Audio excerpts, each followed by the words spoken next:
Selamat siang.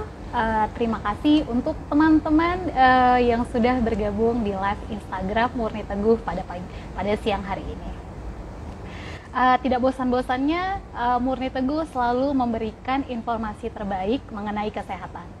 Spesial hari ini, 24 Maret 2022, memperingati Hari Tuberkulosis Sedunia, Murni Teguh telah mengundang dokter spesialis penyakit paru, ada Dr. Parluhutan Siagian, SPPK.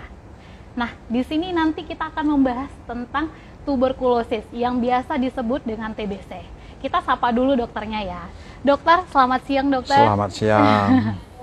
Dok, memperingati Hari Tuberkulosis Sedunia nih dokter. Ya. Apa yang mau kita bahas dan kita sampaikan dengan audiens dokter? Ya, pada kesempatan ini saya akan menyampaikan dulu secara garis besar mengenai tuberkulosis dalam rangka Hari Tuberkulosis Dunia yang diperingati pada tanggal 24 Maret setiap tahunnya. Ya, pada saat ini kita lagi acara seperti ini, kita dalam rangka acara TBD. Nah, dalam acara TBD ini ada slogan atau dari WHO itu menyatakan mari berinvestasi untuk eliminasi TB, untuk menyelamatkan bangsa, untuk itu dari Kemenkes, kalau dari WHO itu menyelamatkan kehidupan. Artinya memang bahwasanya angka kematian TB itu masih tinggi, bahkan lebih tinggi daripada angka kematian COVID. Nah, jadi pada kesempatan ini saya akan bisa berbagi kepada Bapak Ibu semua peserta yang bisa mengikuti acara ini, bahwasanya TB itu terbagi dua secara garis besarnya, disebut dengan TB sensitif obat. TB sensitif obat itu adalah TB yang masih bisa diobati dengan obat-obat TB lini 1 yang biasa kita kenal, misalnya rifampicin, isoniazid, ethambutol, dan pyrazinamide. Kemudian satu lagi adalah TB-RO, TB resisten obat, di mana pada TB yang sudah resisten ini, maka tidak bisa lagi digunakan obat lini 1 tadi, sehingga dia harus menggunakan obat lini 2. Dan obat lini 2-nya ini tidak tersedia untuk dibeli bebas ataupun di apotek. Pengadaannya saat ini masih terkonsentrasi dari rumah sakit pemerintah. Oh, gitu. Jadi pengadaannya rumah sakit pemerintah dan obatnya lebih banyak dan juga lebih lama. Jadi bisa sampai 2 tahun makan obat TB-nya. Jadi sebaiknya sebenarnya pada pengobatan TB yang sensitif yang masih bisa lini pertama itu, maunya pasien-pasien itu mengikuti aturan yang dianjurkan supaya teratur makan obat sehingga dia sembuh. Karena pengalaman kami di Rumah Sakit Adam Malik, pasien-pasien yang jatuh ke dalam TB resisten obat itu adalah pasien-pasien yang pengobatannya tidak adekuat. Artinya putus berobat, putus sambung, sehingga menjadi resisten obat. Dan akhirnya mereka harus mengalami pengobatan yang dengan jumlah obat yang lebih banyak dan lama pengobatan yang lebih lama.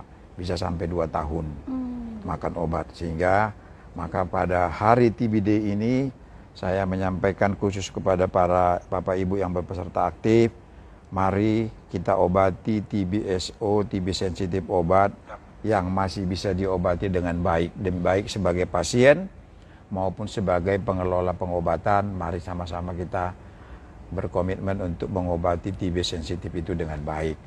Itu gitu, mungkin dokter, pengantarnya dulu. Pengantarnya, oke. Dokter, untuk asal mulat penyakit tuberkulosis sendiri itu dari mana sih dok? Atau ceritanya gitu dokter? Jadi Bapak TB lah kita katakan itu, Robert Koch itu menemukan kuman Mycobacterium tuberculosis pada tahun 1882. Jadi sudah cukup lama dia menemukan kuman tuberkulosis yang disebut dengan Mycobacterium tuberculosis yang menyerang kepada manusia terutama di bagian paru. Artinya dia lebih banyak menyerang paru. Tetapi tidak tertutup kemungkinan dia menyerang ekstra paru atau di luar paru. Dan di luar paru itu kepada seluruh organ yang ada dalam tubuh kita ini bisa terserang. Tidak ada yang tidak bisa diserang. Pengalaman saya saya sudah mendapati semua organ di ekstra paru yang sudah kena TB. Baik TB tulang, TB otak atau meningitis TB, TB usus, TB ovarium, kemudian TB mama, ya, TB alat reproduksi wanita maupun reproduksi pria, ada juga, dokter. Semua sudah terkena dan itu sudah kita dapati kasusnya. Semua organ itu sudah kita dapati di Rumah Sakit Adam Malik. Nah, tetapi sebenarnya ya yang Maha Kuasa itu maha baik, ya. Bahwasanya kuman TB itu bisa tidak bertahan bila kena sinar matahari. Jadi kalau kena sinar matahari, dia akan mati. Itu makanya pada pasien-pasien yang mendapat pengobatan TB, dulunya sebelum ada obat-obat kemoterapi, dalam arti ini obat-obat kimia sekarang, artinya rifampicin, itu dulu pengobatannya adalah dengan berjemur. Dengan berjemur, tapi dibuat di sanatorium, ya seperti sekarang COVID, diisolasi. Kalau TB terlebih dahulu dulu pengobatannya dibikin di sanatorium, ada suatu ruangan, nanti di pagi hari berjemur, nah baru mengkonsumsi obat makan makanan supaya keadaan tubuhnya naik. Nah, tapi setelah ada pengobatan TB secara kemoterapi obat-obatan, maka pandangan pengobatan berubah. Sehingga kalau dulu orang menganggap kalau pasien TB itu tidak akan pernah sembuh, akan dikucilkan. Nah, kalau dengan sekarang ada pengobatan yang diobati minimal 6 bulan, itu angka kesembuhannya di atas 90%. Jadi kalau dia berobat teratur, sebenarnya itu besar kemungkinannya untuk sembuh. Jadi tidak perlu ditakuti, justru harus kita deteksi dini, kita ketahui dari awal-awal kita TB apa tidak, supaya segera diobatin dan kita sembuh, tidak menularkan kepada orang lain. Oke, gitu dokter. Nah, ciri-cirinya bagaimana, dok? Ya, jadi kita mau mengetahui seseorang yang kemungkinan kena tuberkulosis, jadi itu disebut dengan gejala klinis, ya. Itu karena umumnya ada di rongga paru, ya, maka bagi orang-orang yang batuk lebih dari 2 minggu, lebih 2 minggu dan tidak diketahui penyebabnya, kecuali dia mungkin penderita asma, itu akan juga menyebabkan batuk. Tetapi untuk sebaiknya apabila batuk lebih dari 2 minggu, kita harus cari tahu itu tuberkulosis apa tidak. Salah satu yang paling simpel adalah kita melakukan pemeriksaan fototoraks.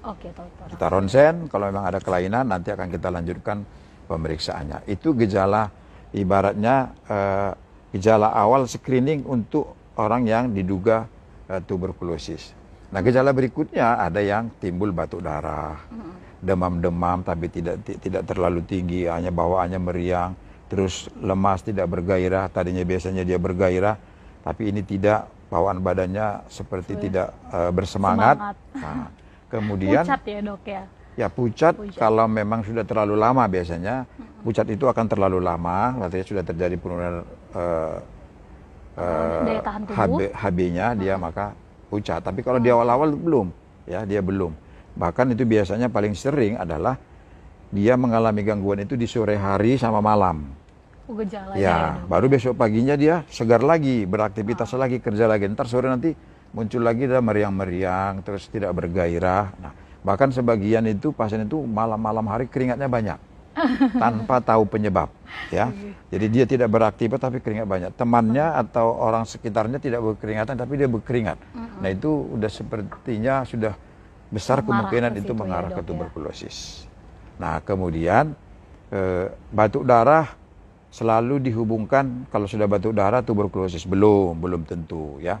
Batuk darah juga masih bisa dijumpai pada penyakit-penyakit paru yang lain, misalnya bronkitis, pneumonia, kanker paru, itu masih bisa batuk darah. Tetapi apabila ada orang batuk darah, ya wajar juga untuk dicurigai suatu TB sehingga kita tentukan dia TB apa tidak. Tapi sebelum batuk darah tadi, batuk-batuk 2 minggu aja, ya mungkin ada seseorang merasa saya sepertinya flu, gitu ya. Tapi kok udah 2 minggu gak sembuh-sembuh, itu perlu untuk dicurigai atau dicari tahu dia TB apa tidak, gitu. Untuk cara penyebarannya sendiri seperti apa, dokter? Nah, penyebaran TB ini dia menular melalui udara. Ya, paling banyak itu melalui udara, artinya droplet. Jadi dia termasuk airborne disease. Jadi kalau misalnya ya sekarang lagi pandemi COVID, mungkin orang pengetahuan COVID-nya sudah tinggi, samalah dengan COVID penularannya. Penularannya Ya, jadi sama. Jadi cuma bedanya COVID dengan TB, kalau COVID angka atau tingkat keparahannya cepat. Nah, tetapi kalau TB itu tingkat keparahannya tidak cepat, lambat dia, kronis. Tapi kalau angka kematian cukup tinggi. Jadi angka kematian TB di Indonesia cukup tinggi. Indonesia itu masih penyumbang TB di dunia nomor 3. Setelah Cina, India yang terbaru, ya, yang terbaru dirilis dari WHO Global Report tahun 2020 yang kemarin 2021, ya, kita masuk nomor 3. Sebelumnya di 2018 itu kita penyumbang kasus TB terbanyak nomor 2 setelah India. Nah, jadi ada perubahan. Jadi sebenarnya mirip ya, COVID sama TB itu sama, hanya perbedaannya adalah tingkat keparahan. Artinya COVID cepat keparahannya, artinya terus di awal-awal kita tahu ini bisa sembuh atau meninggal. Kalau TB itu lambat, jadi nggak diobati pun TB ini terkadang bisa masih bertahan 6 bulan, setahun dia bisa bertahan, tapi dia batuk terus, dan itulah yang sampai saat ini menjadi sumber penularan, sehingga TB ini dari tahun 1882 ditemukan sampai sekarang masih belum bisa tereliminasi dari seluruh dunia lah, kita bilang ya, secara global ya, dunia. Ya. Nah, WHO sekarang mencanangkan itu 2030 kalau bisa TB ini tereliminasi. Ya, jadi mungkin belajar dari COVID, ya kita sebenarnya bisa segera mengatasi COVID karena semuanya berinteraksi. Ya mungkin untuk TB juga sudah waktunya kita berinteraksi semua sektor, semua lini untuk memberantas penyebaran dan pengobatan tuberkulosis. Jadi dok, misalnya ada pasien, dia kena TB, kita sharing dengan dia gitu, maksudnya kita berpapasan dengan dia atau kita pada saat itu sedang bersama dia, kapan kita baru mengetahui atau kapan kita baru akan terkena gitu dok? Ya, jadi masa inkubasinya itu lebih lama daripada COVID ya. Kalau COVID 5-7 hari, kalau TB itu bisa kita sekitaran masa inkubasi antara range itu 2-4 minggu.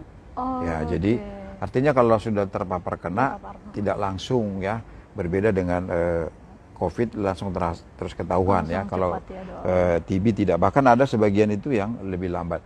Sebenarnya kalau di awal-awal dia terpapar itu terus kita pantau, ya bisa sih dini mungkin kita ketahui, tidak menunggu ada bergejala, ya. Jadi itu perbedaannya tadi dengan COVID. Terus COVID itu kita tertular, kita langsung 5 hari kemudian sudah bergejala atau 3 hari kemudian sudah bergejala. Nah kalau TB bisa mungkin 2 minggu kita sudah terpapar belum bergejala. Tentu. Bahkan sebagian pasien dia merawat orang tuanya sakit TB. Iya, benar. Maaf seandainya orang tua itu meninggal, dia belum bergejala, tapi nanti sebulan setelah orang tuanya meninggal dia baru bergejala.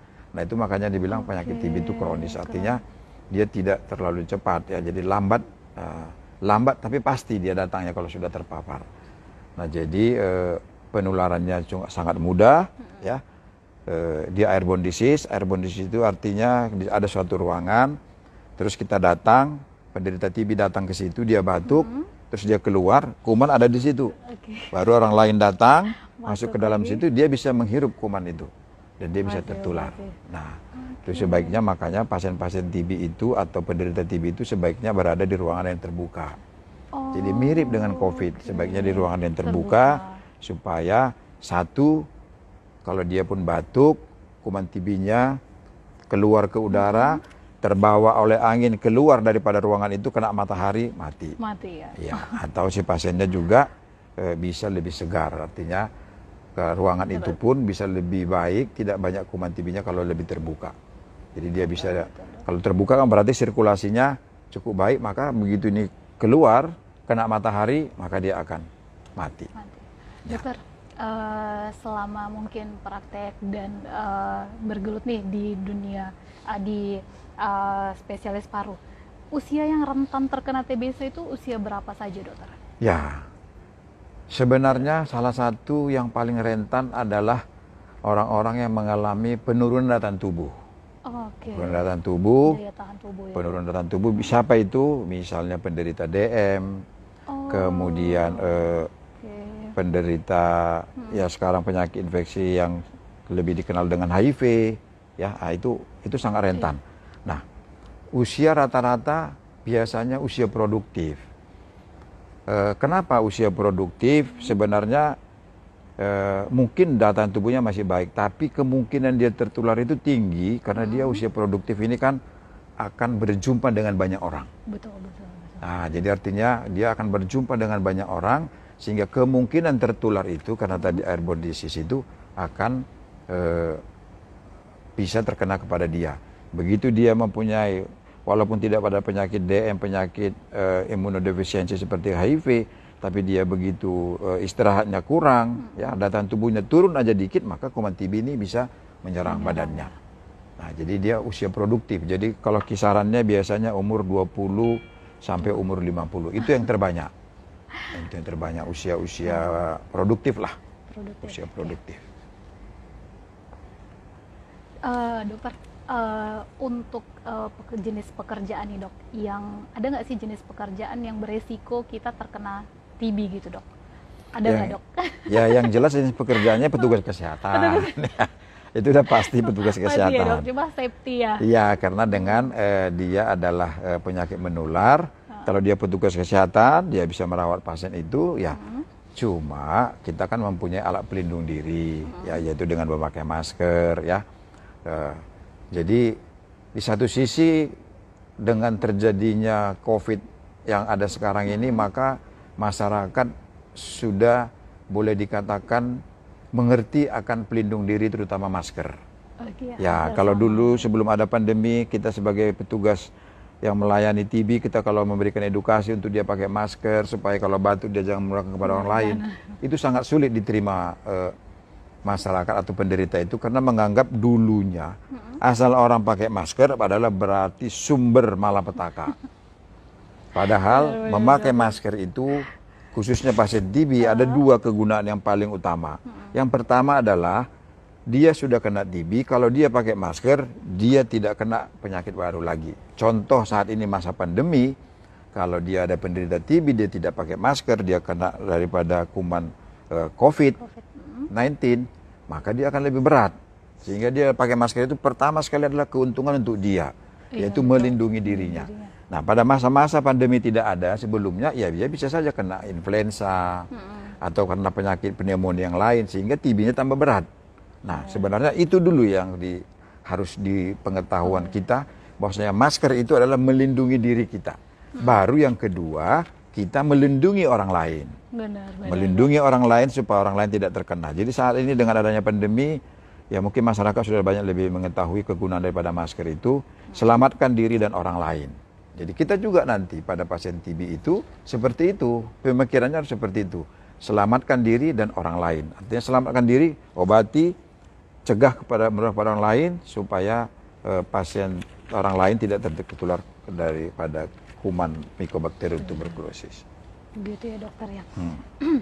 Nah, untuk teman-teman yang sudah bergabung di live Instagram Murni Teguh, nanti boleh bertanya di kolom komentar. Nanti akan saya bacakan dan dokter Parluhutan akan membalas pertanyaan dari para audiens ya. Dokter, ini untuk TBC sendiri ada berapa tingkatan nggak sih dok? Kayak gejala ringan gitu, ada nggak dok? Iya. Jadi tuberkulosis itu tergantung daripada luasnya kerusakan paru. Nah, jadi penderita tuberkulosis akan mengalami sesak nafas. Mengalami sesak nafas apabila lesi atau katakanlah kerusakan paru yang kena tuberkulosis itu luas. Jadi kalau ada misalnya masyarakat melihat ada seorang dikatakan penderita TB, terus berobat, TB-nya dikatakan sembuh. Terus kenapa masih sesak? Nah, jadi berarti waktu dia kena tuberkulosis itu kerusakan parunya luas. Sehingga setelah kuman TB-nya dieliminasi, diobati, mati kuman TB-nya, tapi kerusakan tersebut tidak bisa lagi kembali seperti biasa, normal. Nah, jadi tetap rusak. Jadi ibarat pohon yang sudah lapuk ada ulat-ulatnya, kita semprot ulatnya mati, lapuknya tetap tinggal. Kayak gitu. Ya, jadi parunya tetap rusak sehingga dia tetap sesak, tetap batuk. Nah, itu pada TB yang lesinya luas. Jadi kalau dia waktu dia sempat kena TB juga merasa sesak napas dia. Mungkin dia berjalan saja sesak napas.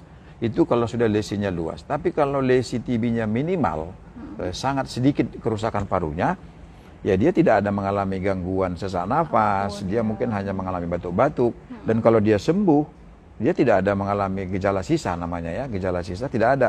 Dia tidak akan sesak gitu. Jadi kalau ada pasien TB yang akhirnya menjadi sesak, setelah sembuh pun sesak, itu biasanya karena kerusakan paru yang kena TB itu luas. Nah, kenapa luas? Itu biasanya karena terlambat diketahui dan diobati. Nah, jadi atau sudah ada pasien sudah kita bilang TB tidak percaya, kita edukasi semaksimal mungkin tidak percaya, dia terus saya masih sehat. Mungkin pada saat itu masih ringan, kerusakan paru masih sedikit. Nah, setelah dia sesak, sudah nggak bisa jalan, badannya sudah kurus, baru dia percaya TB. Nah, itulah yang berbahaya. Begitu kita obati, nanti gejala sisanya tetap sesak, tetap batuk. Nah, itu. Jadi, kalau sudah terdiagnosa dikatakan tuberkulosis, anjuran saya, ikutilah pengobatan karena angka kesembuhannya tinggi. Ya, sehingga dia bisa sembuh, dan tidak bergejala sisa, dan tidak kerusakan lebih parunya lebih luas, atau dia tidak menjadi TB resisten tadi. Kalau dia tidak diobati dengan baik, ya putus sambung. Jadi misalnya contoh, dia merasa, oh saya TB, kawan saya kayak gini batuk, ambil obat ke apotek. Dimakan 2 minggu, reda batuknya, dia berhenti makan obatnya, nggak diteruskan. Nah, itu bisa resiko tinggi untuk terjadinya resistensi obat tadi. Ya. Dokter, di awal pembahasan dokter tadi, dokter bilang ada TB yang menyerang seluruh organ tubuh. Ya. Gitu. Berarti bukan hanya di paru gitu ya, Dok. Dan gejalanya sesuai dengan keluhannya gitu, Dok. Iya, jadi dia sesuai dengan kelainan di pada organ itu. Dan diobatinya? Obatnya sama. Sama dengan obatnya TB yang sama paru dengan juga, obat Dok. TB yang biasa, dia TB yang di paru yang masih sensitif. Cuma lama makan obatnya berbeda. Kalau di paru itu umumnya sebagian besar itu 6 bulan bisa teratasi. 6 bulan, Dokter? 6 bulan. Waduh, lamanya ya, Dok. Ya, itu salah satu kendala sampai saat ini pengobatan TB masih lama dan itu banyak membuat orang tidak sabar dan akhirnya putus berobat.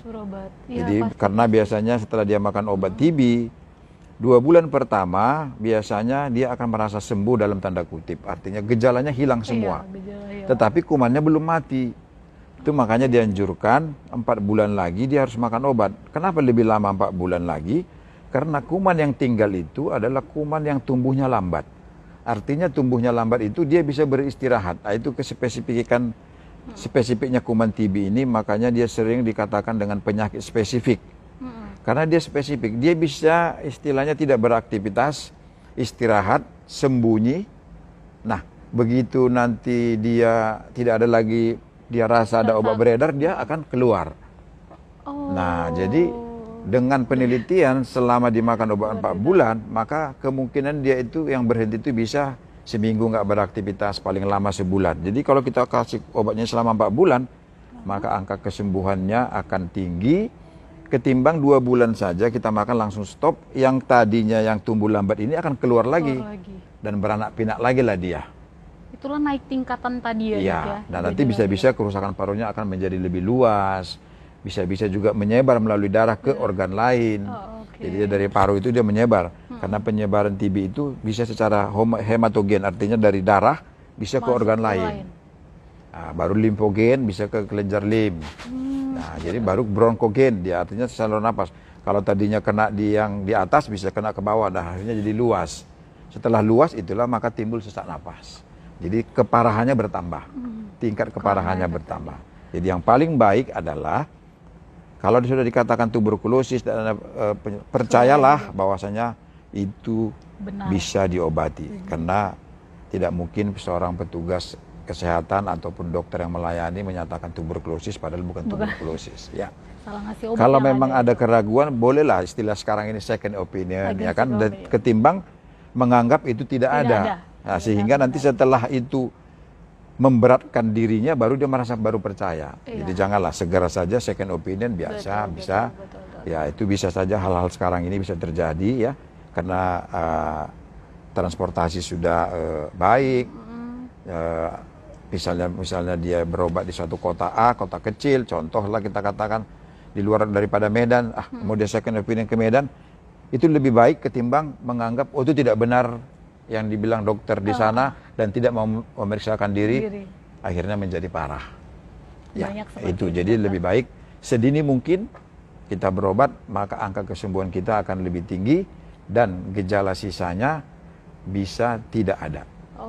Ketimbang terlambat, nanti sembuh, ada gejala sisa, batuk dan sesak tetap ada, akhirnya mengeluh. Ya, saya sudah dikatakan dokter itu TB-nya tidak ada, tapi kenapa masih batuk dan sesak?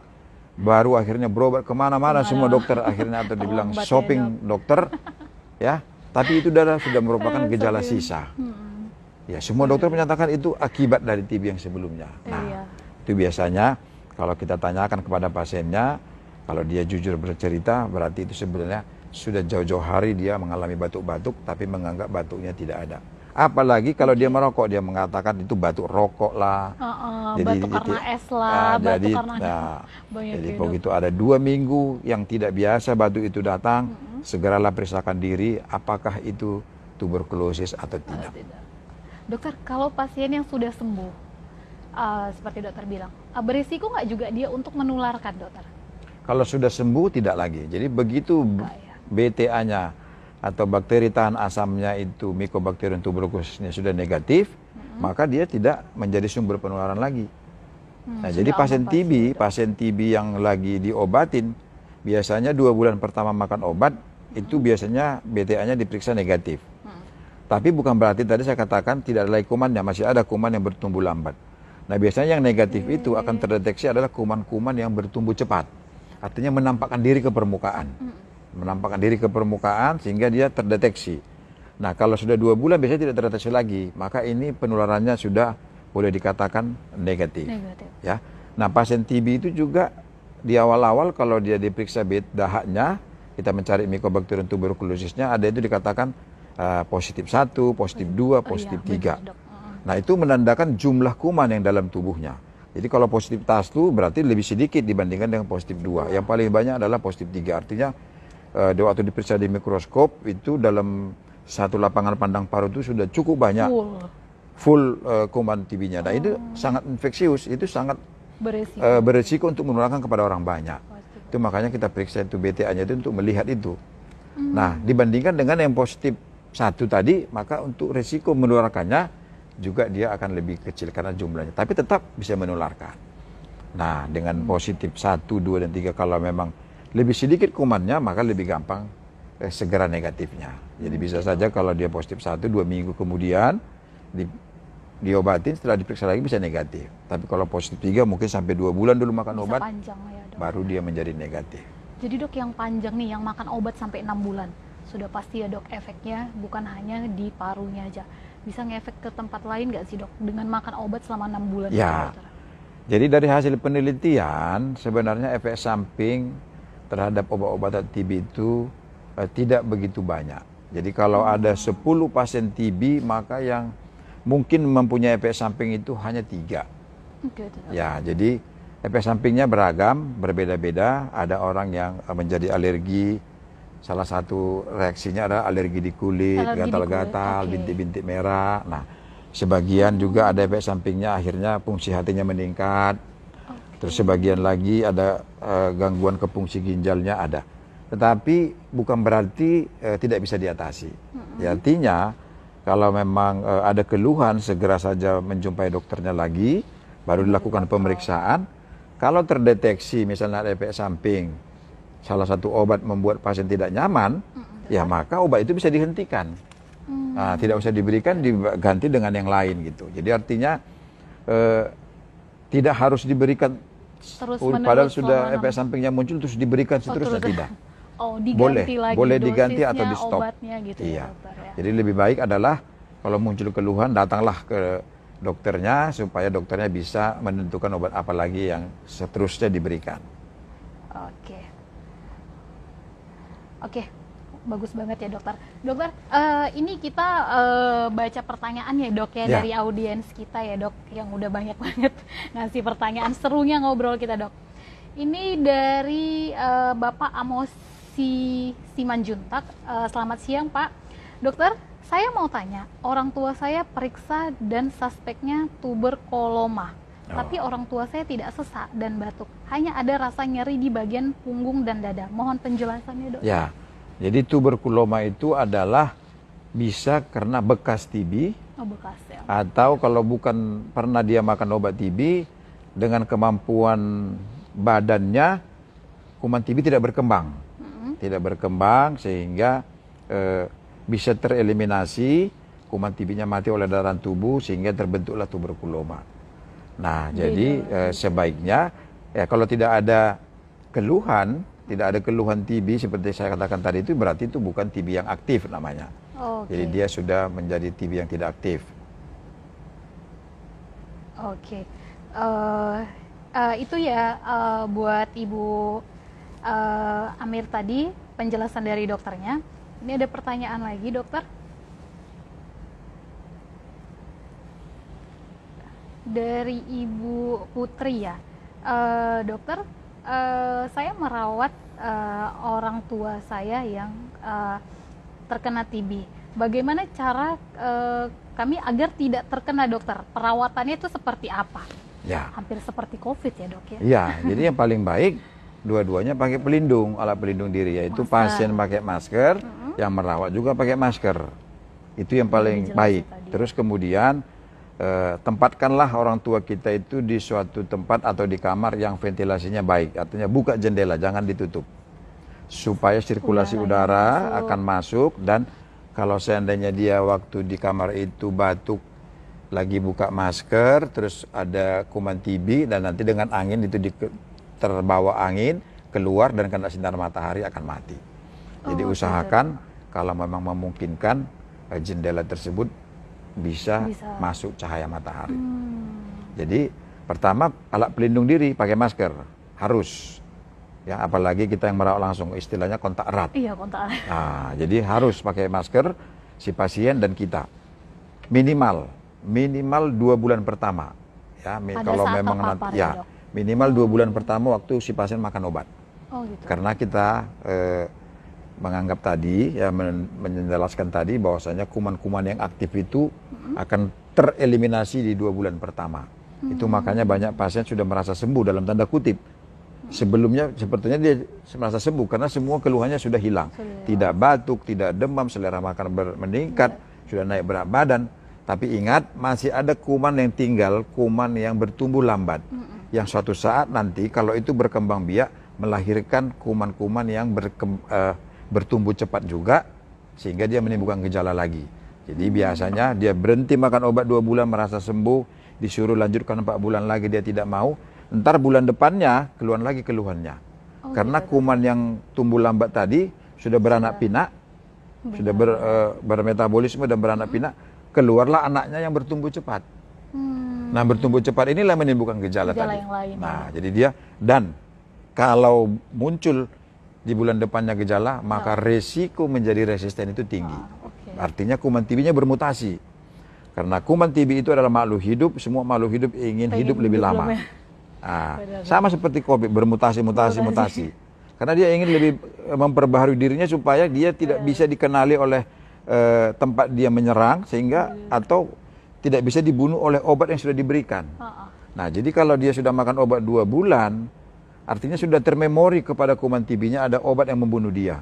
Nah, waktu dia bertumbuh lambat, maka obat nggak masuk lagi.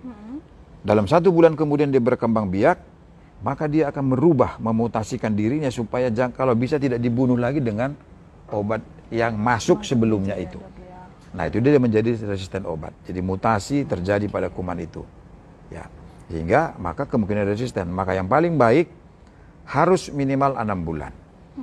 Jadi 2 bulan pertama sudah merasa sehat, nanti biasanya 4 bulan kemudian itu obatnya lebih sedikit jumlahnya, karena di 2 bulan pertama itu ada 4 macam, rifampicin, isoniazid, pyrazinamide, etambutol. Nanti pada fase lanjutannya yang 4 bulan itu hanya tinggal rifampicin dan INH, hanya tinggal 2 jenis. Nah, itu yang membunuh kuman yang tumbuh lambat tadi. Jadi kalau kita berikan analoginya sebenarnya yang mudah untuk ditangkap itu, ya misalnya perang lah. Ya sekarang lagi heboh ini kan perang Ukraina sama Rusia. Seperti itu ya. Mula-mula kan diinvasi itu sama Rusia. Nah, kalahlah kita katakan Ukraina setelah diinvasi. Maka Ukraina kan tidak mau mengalah. Dia akan perang tersembunyi, gerilya dia. Artinya dia sembunyi, nanti begitu lengah Rusianya, dia akan serang lagi, mati serdadu Rusianya. Nah, kuman TB seperti itu juga. Jadi begitu dia kalah 2 bulan pertama, sisa ada kuman-kuman yang sisa yang tumbuh lambat tadi, ini dikatakan tumbuh lambat, dia sembunyi dalam tubuh kita. Sembunyi dia, nanti seminggu atau 2 minggu atau bahkan mungkin bulan depannya dia baru keluar. Begitu tidak ada lagi obat di dalam, dia akan bertambah banyak. Jadi sama-sama seperti perang tadi, begitu yang menyerang tadi menganggap semua musuhnya sudah nggak ada, lengah, musuh yang sembunyi tadi keluar, itu diserangnya akan mati dia. Seperti itulah analoginya. Ini kan lagi musim perang, Ukraina sama Rusia. Dokter, ini ya yang banyak ya, mungkin awam dokter. Itu hampir berpikir nih, bisa nggak sih tempat makan selain dari udara, tempat makan atau baju gitu bisa menularkan TB nggak sih dokter? Ya, jadi sebenarnya kalau secara langsung sih tidak. Ya, jadi dulunya dikatakan tidak boleh pasien TB itu alat makannya tidak boleh sama dengan pasien orang sehat. Nah, itu pada waktu memang belum ditemukan obat yang membunuh kuman TB. Jadi setelah sekarang sebenarnya jadi artinya pada waktu dulu karena tidak ditemukan obat kuman TB, maka pasien TB ini akan batuknya akan lama terus. Karena dia tidak ada obat untuk membunuh kuman TB. Nah, waktu dia batuk, terperciklah droplet tadi itu ke alat makannya. Nah, kalau ini dipakai, maka tertular sebenarnya. Kalau saat ini dengan adanya alat-alat cuci, deterjen, apa sekarang ini, itu sebenarnya sudah tidak berbahaya lagi. Yang penting sebelum dikonsumsi orang lain, itu harus dicuci dengan baik. Demikian juga baju, misalnya petugas kesehatan lah kita katakan bekerja dia. Nah, untuk tertempel, ya bisa saja. Tapi seperti COVID ya, kan dulu juga diduga seperti itu, ternyata ada dilakukan penelitian tidak 100% akan menempel di dalam baju. Nah, yang sebaiknya adalah ya bajunya memang begitu sampai ke rumah, ya sama seperti COVID kan di iklan itu, jangan terus menggendong anak. Jadi petugas kesehatan juga begitu, apalagi dia merawat TB ya, apalagi dia merawat pasien TB, dia pulang, dia buka baju dulu, ganti baju dulu, minum, mandi, baru dia bercengkrama. Ya. Memang tidak secara langsung ya, dibandingkan dengan yang droplet langsung terhirup oleh pasien.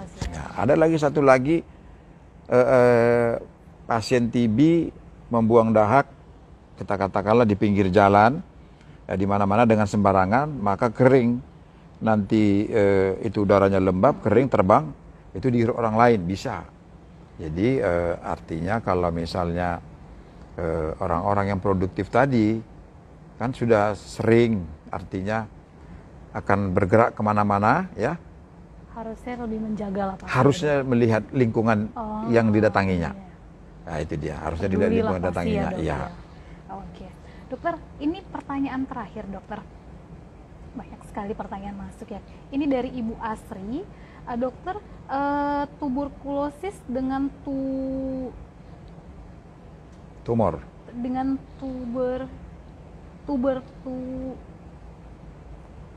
tuberkuloma. Ya, itu apakah tadilah. Tuberkuloma sama dengan TBC itu sama dokter? Ya. Ibu Asri, maaf baru dibaca. Ya, tadi kan tuberkuloma itu sudah katakan tadi kan itu adalah yang tidak aktif lah, artinya tidak aktif.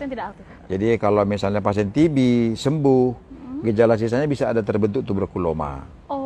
Ya, jadi dia tidak aktif. Nah, berarti dia tidak lagi menularkan dan tidak lagi menyakiti si penderita, sehingga bisa tidak diobatin. Nah, atau tuberkuloma itu terjadi waktu dia terpapar TB, kuman TB-nya sedikit dan daya tahan tubuhnya bagus, itu sembuh sendiri. Ada 5-10% bisa pasien TB itu sembuh sendiri oleh karena daya tahan tubuhnya yang baik. Tapi bukan jadi yang sembuh dan terbentuk tuberkuloma bisa. Dan itu tidak menularkan lagi. Jadi ya kalau dia tidak ada gejala klinis tidak diobatin. Gitu. Nah, terkadang ada tuberkuloma dan sekarang kena lagi dia TB. Nah, ada gambaran TB yang aktif ya maka dia kita obatin gitu. Jadi tuberkuloma itu adalah kalau istilah apanya ya bekas lah, Bekas ya, bekas Dok, TB. ya. Oke, Dok, ini pertanyaan terakhir dokter dari peserta kita, karena sudah tidak terasa ya Dok waktunya. Dokter bilang semua sesuai prosedur itu gimana ya dokternya?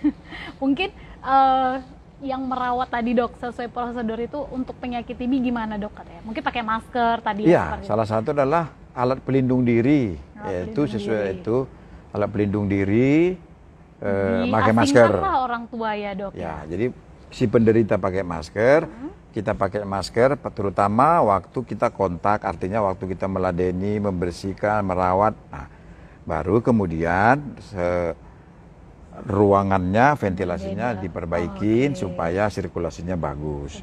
Jadi baru dia makan obat sesuai dengan yang dianjurkan.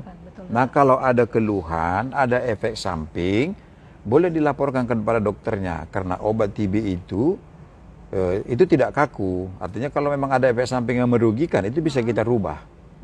Ya, mungkin salah satunya adalah dosisnya diturunkan, tapi masih dalam batas dosis terapeutik, atau mungkin sama sekali kita tidak berikan lagi supaya tidak timbul efek samping, gitu. Jadi bisa diganti dia. Jadi tidak, kalau dari makannya itu tidak kaku harus itu saja, padahal ada timbul efek samping. Kalau nggak ada efek samping, oke. Lanjut terus sesuai dengan yang sudah standar gitu. Ya, oke. Ya.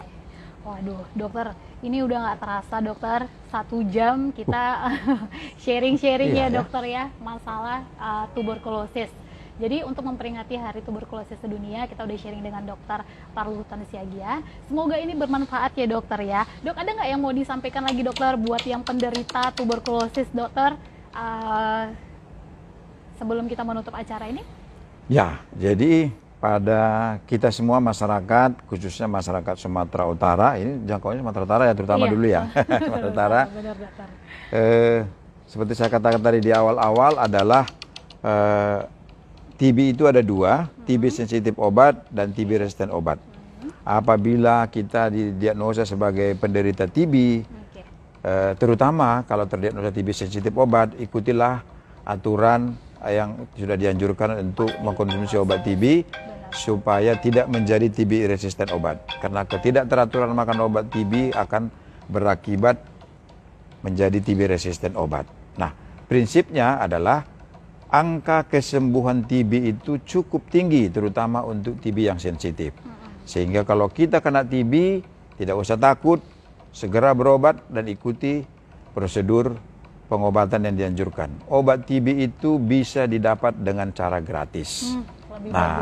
Dengan cara gratis, sehingga kemungkinan kita untuk tidak sanggup membeli itu boleh kita singkirkan. Jadi mulailah dari sekarang ini, apabila kita penderita TB, jangan takut untuk berobat. Harusnya kita segera berobat untuk keperluan diri kita, dan yang kedua untuk keperluan orang lain. Kita tidak menularkan kepada orang lain. Ya, benar banget. Itulah makanya pada hari TB ini disebut investasi. Pengetahuan kita investasi supaya kita boleh menambah pengetahuan mengenai TB, sehingga kita bisa bersama-sama melakukan eliminasi TB. Indonesia bercita-cita 2030 kasus TB kita minimal, atau boleh katakan tidak ada. Tapi paling tidak targetnya hanya 10 orang dalam 100.000 penduduk. Nah, kalau sekarang ini masih 300. Masih banyak ya? Ya, masih banyak. 350-an gitu. Itu dilihat dari mana dokter? WHO ya? Ya, dari WHO. Seluruh dunia dokter? Untuk Indonesia. Untuk Indonesia. Ya, jadi kalau untuk dunia masih tinggi, kita nomor 3 di dunia. Waduh. Penyumbang TB. Ya, jadi nomor 3. Kalau nanti tidak bisa teratasi, ya akhirnya travel seperti COVID sekarang bisa terjadi pada kondisi TB. Jadi kalau 2030 masih ada mungkin negara yang tidak sanggup mengeliminasi TB dari negaranya, maka mungkin dia akan dimasukkan dalam list keluar dan masuk kepada negara tersebut. Hati-hati, karena itu adalah kasus TB-nya tinggi. Tertinggi ya dok ya. Kan seperti sekarang pandemi kan seperti itu. Ya benar dok. Penerbangan juga akan menjadi ditutup. Jadi satu saat ya, dok, ya. Kalau 2030 sudah berhasil eliminasi TB secara WHO, tapi ada negara tertentu yang nggak berhasil, ya mungkin akan dikasih warning ya, warning travel, jangan masuk ke negara itu, atau penduduk negara itu tidak boleh keluar sebelum pasti dia tidak TB. Oke. Ya. Oke, sangat-sangat bermanfaat kali ini ya informasi dari Dokter Parlutan. Buat teman-teman, terima kasih sudah bergabung di live Instagram kita. Next kita akan buat informasi kesehatan lagi setiap harinya. Oke, terima kasih ya dokter ya. Ya, terima kasih. Next Semoga kita, bermanfaat. bisa buat live lagi. Oke, terima kasih.